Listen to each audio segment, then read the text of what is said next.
And whenever you're ready, you can move on to the next step. Okay, here we go. So before we can move on to those leaves, we do have a little bit more to do with these tree branches and tree trunks. So, like I mentioned before, we've got these little spindly branches coming off of the tree trunks. And we've also got all of these really nice scratches and knots. If you're looking at your photo, you can see, like, a lot of the times too, aspen trees have these shapes in the trunks. They almost look like eyes looking at you, like the scratches in the tree trunk. So I really love those parts. So that's what we're gonna do next. So if you still have some of that beige color, that highlight, you can work off of that still, just so you're not wasting paint. We're gonna create, it looks pretty dark, almost close to black if we're looking at that photo, but I know it's not black. It's really, really, really, really dark brown, or kind of like a soft black. Like I said, I never use the paint straight out of the tube, and if I'm honest, I don't really believe in true black being anywhere unless it's like a really, really dark shadow where no sunlight is getting to it.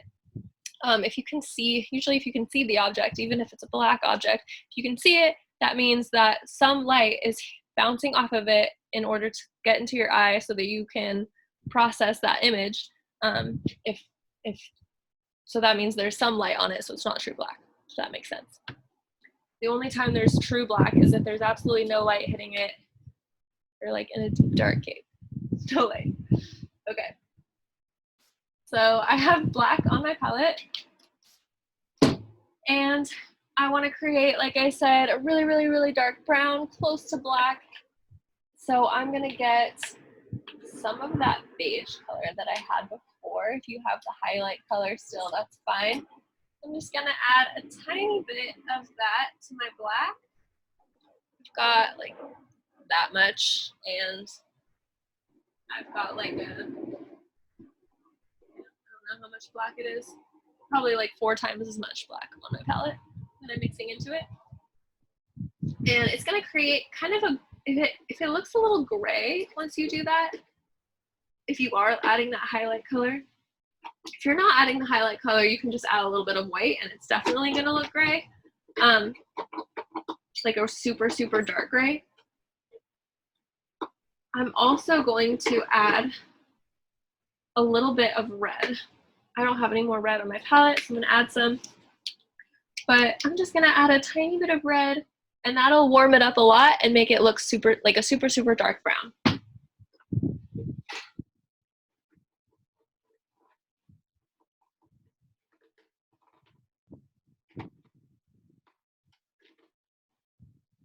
And I mean, it's gonna look super close to black. It almost might look black when you put it on the canvas, but I promise it's gonna look a little bit better than just using true black out of the tube. Okay. Now I've got this really nice dark reddish brown black color on my palette. You can see it. It's gonna look like up against it. Still looks pretty black, but it's lighter. Okay. So now I want you to get the smallest brush that you have, tiny. Whatever you have that's very, very small. Let's see, what do I have?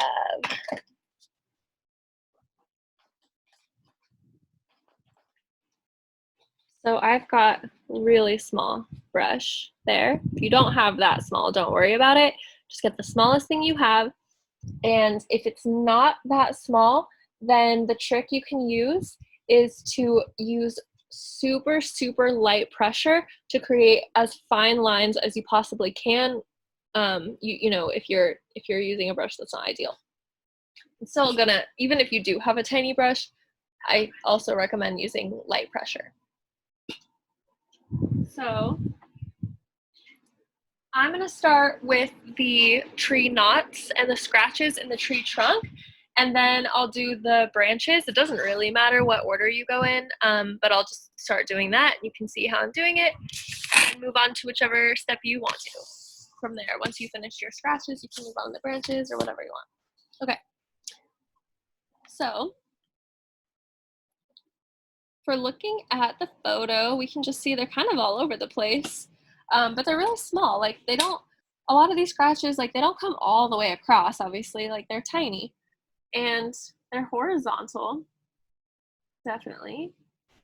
So I'm just gonna start creating them.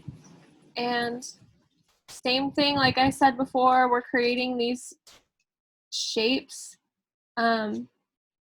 We're repeating these same shapes, and so what do we want? We want variation with the repetition. So they're going to be different sizes, different lengths, different distances apart. Maybe you'll have some knots. If you do a little thicker and create some blobs, that's totally fine.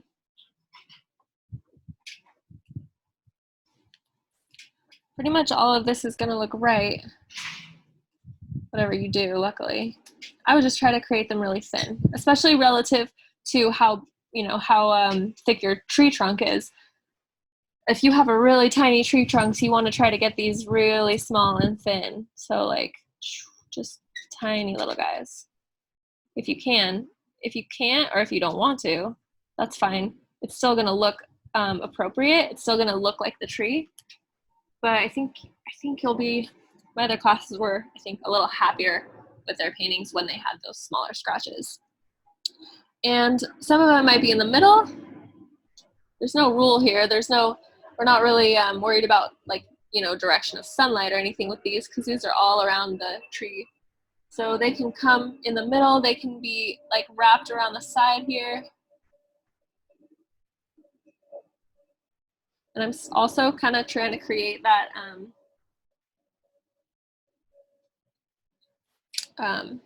curved shape that I'm trying to stay consistent with the way that I was moving my brush, the type of strokes I created with the highlight is what I'm trying to say. Sorry about that. Hard for me to get my words out sometimes. I really like these big knots. They're not even knots really. They look like tree branches that have been cut off. There's like a really big dark circle here. You can make one of those if you want, as if the oh my gosh, I can't talk. The tree branches had been cut off, so you just make, if you want to do one of those, you make a big dark circle and then just have two horizontal lines on either side coming down from it. And then just create those scratches as if that's a tree branch.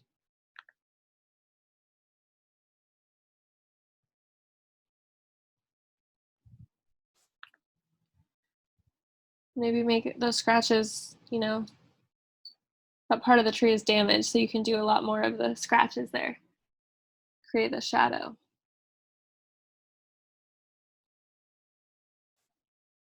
You can do these knots coming out from the other side, so they're just like peeking over. Kind of have them on the side like that. You can create that that eye shape that I was talking about that you can see in these types of trees. Just do a curve like this, with a little knot, and a little curve like that. And I'm not even making them connect like at the sides, because that's really not usually how they are, I don't think. Sometimes they do, sometimes they don't. As if it's watching you.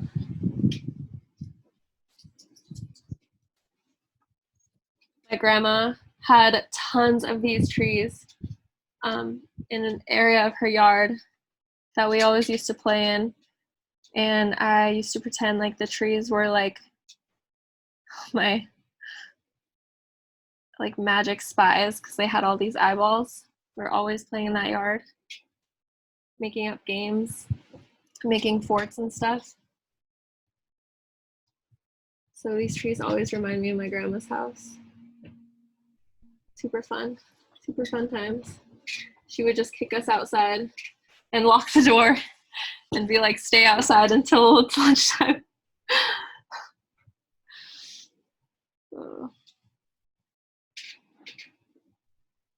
So we'd have to use our imagination, because we didn't have technology or TV or anything to do. She would just be like, have fun, play by yourselves.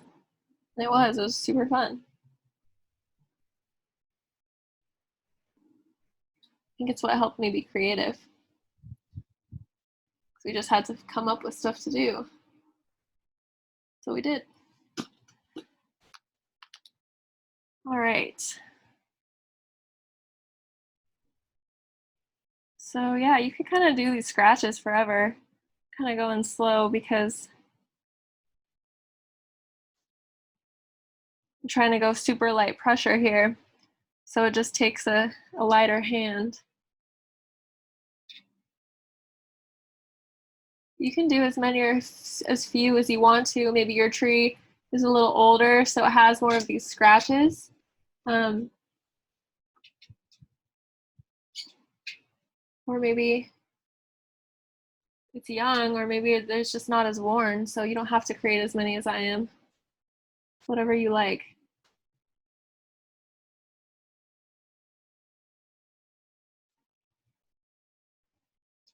And if you created as many as you want to create, put as many of these little knots as you wanted to, you can go ahead and skip to the part where we do these spindly branches.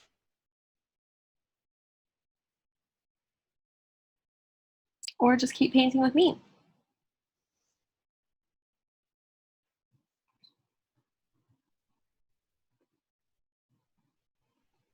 All right. So yeah, just keep adding these. These take a little while.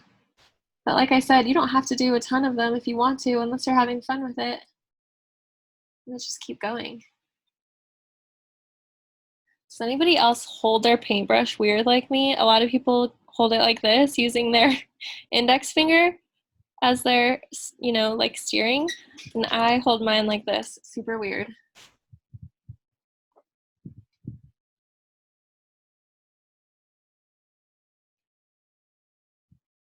I don't know, it feels better to me. This feels like I don't have enough stability.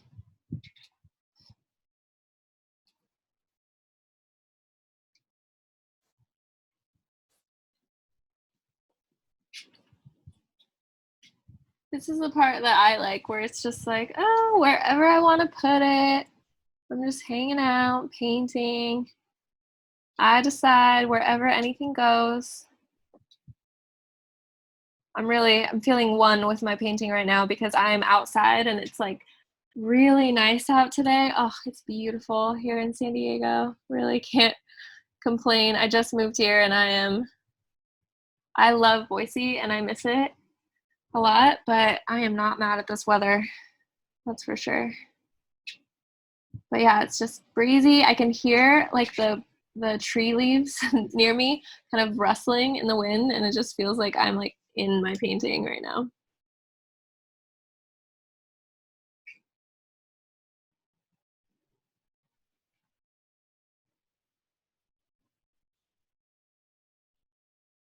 So just kind of keeping, trying to have that variation. Like I said, some are longer than others.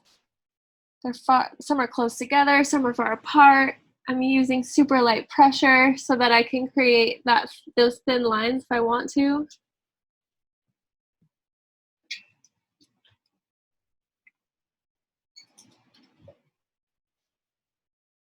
And yeah, just keep, every now and then I add a knot wherever I think it's interesting and wants to go there. Or add one of those little eye shapes.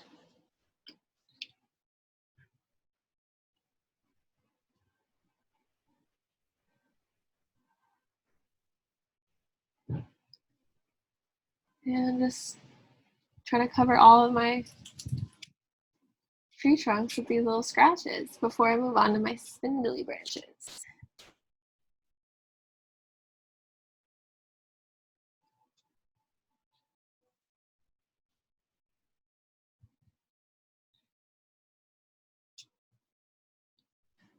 All right, just a couple left, and then we can move on.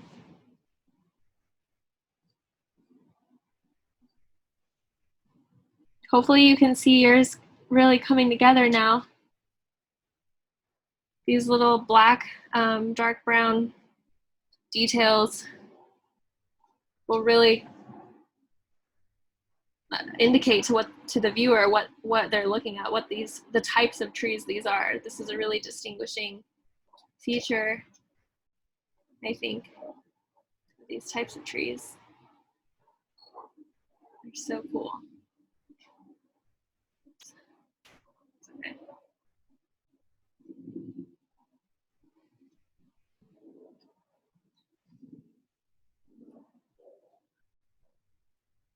All right, last one.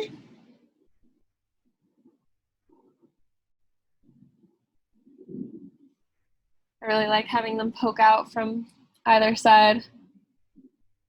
These knots there, it's cool.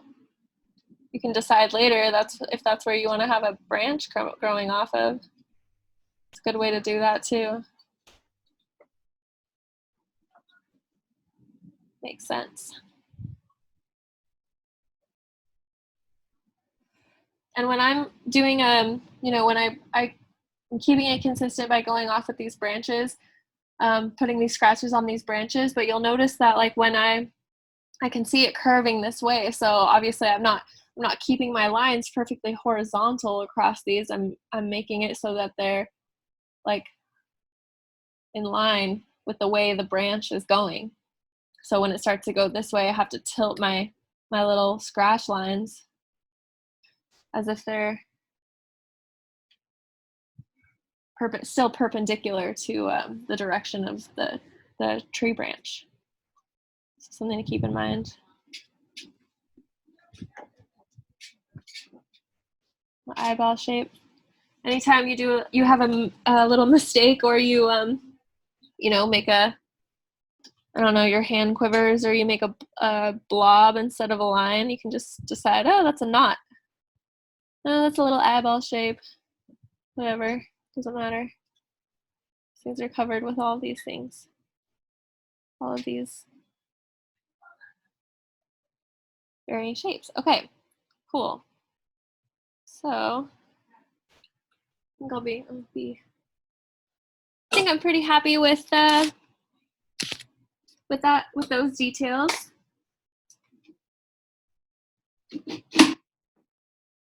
Bring it up close so you can see